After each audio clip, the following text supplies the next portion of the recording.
Shalom saudara, sebagai orang yang telah lahir baru dan bahkan telah menerima baptisan Roh Kudus, pernahkah saudara tiba-tiba ada keinginan untuk berbuat sesuatu yang bertentangan dengan kebenaran firman Tuhan?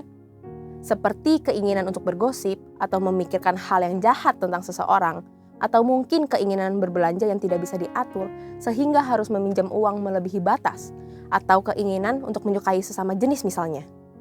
Apakah keinginan kita ini adalah hal yang lumrah? Bagaimana caranya kita membedakan keinginan kita dengan keinginan ilahi? Pada Voice of Pentecost kali ini, kita akan membahas mengenai keinginan ilahi versus keinginan duniawi.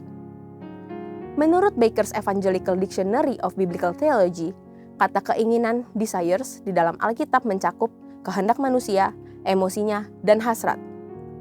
Keinginan ini bisa bertujuan baik, salah satunya yaitu berbelas kasihan, seperti kehendak Yesus dalam Matius 9 ayat 13. Tetapi, keinginan ini juga bisa memiliki konotasi keinginan yang buruk, sesuai Yakobus 4 ayat 2. Dari sini kita bisa memahami bahwa keinginan itu sendiri bisa menjadi salah dan benar tergantung dari tujuan keinginan tersebut dan isi dari keinginan itu. Memang kita sudah diselamatkan Tuhan, dan darah Yesus telah menguduskan kita sekali untuk selamanya. Tetapi manusia lama kita inilah yang terkadang masih memunculkan taringnya dalam bentuk keinginan atau hawa nafsu. Bahkan karena terlalu sering muncul keinginan dan hawa nafsu itu, sampai-sampai kita lupa bahwa ada aspek lain yang harus kita perhatikan lebih lagi, yaitu hidup bagi Kristus. Seharusnya yang menjadi fokus kita adalah berjalan mengikuti keinginan Roh Kudus, bukan keinginan daging kita. Semakin kita bisa berjalan mengikuti keinginan Roh Kudus, maka pelan-pelan hawa nafsu, keinginan daging itu akan meredup dan mati dengan sendirinya.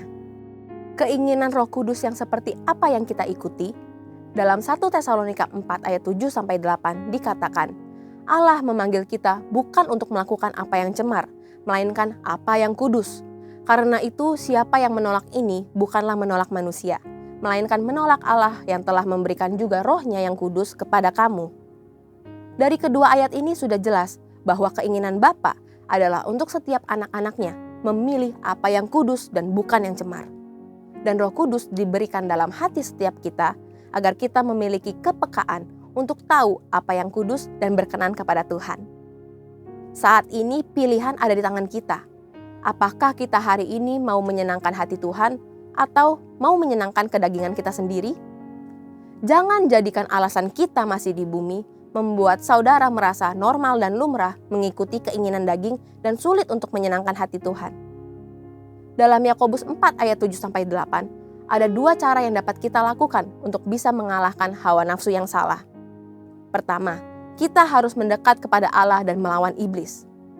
Seringkali kita begitu berfokus melawan iblis, sampai lupa untuk mendekatkan kepada Allah. Kalau kita menyadari betapa indah dan nikmatnya hadirat Tuhan, maka tidak ada respon lain selain kita mau mengejar hadiratnya. Kedua, kita tidak boleh mendua hati. Satu sisi ingin hidup secara duniawi, dan sisi lain ingin hidup kudus. Kalau kita meremehkan kekudusan Tuhan dan bermain-main dengan dosa, maka hati dan pikiran kita tidak bisa merasakan damai yang sesungguhnya. Jadi saudara, keinginan yang duniawi ini bisa saja sekali-kali muncul dalam hati kita. Tetapi kita memiliki pilihan untuk tidak mengikuti keinginan duniawi itu dan menjadi dosa. Ayo kita berserah kepada kuasa Roh Kudus supaya kita bisa dimampukan untuk bisa hidup mengikuti keinginan Tuhan. Saudara, untuk penjelasan lebih lengkap dari tim teologi kami, silakan buka link yang ada di atas atau scan QR Code yang tersedia. Tuhan Yesus memberkati.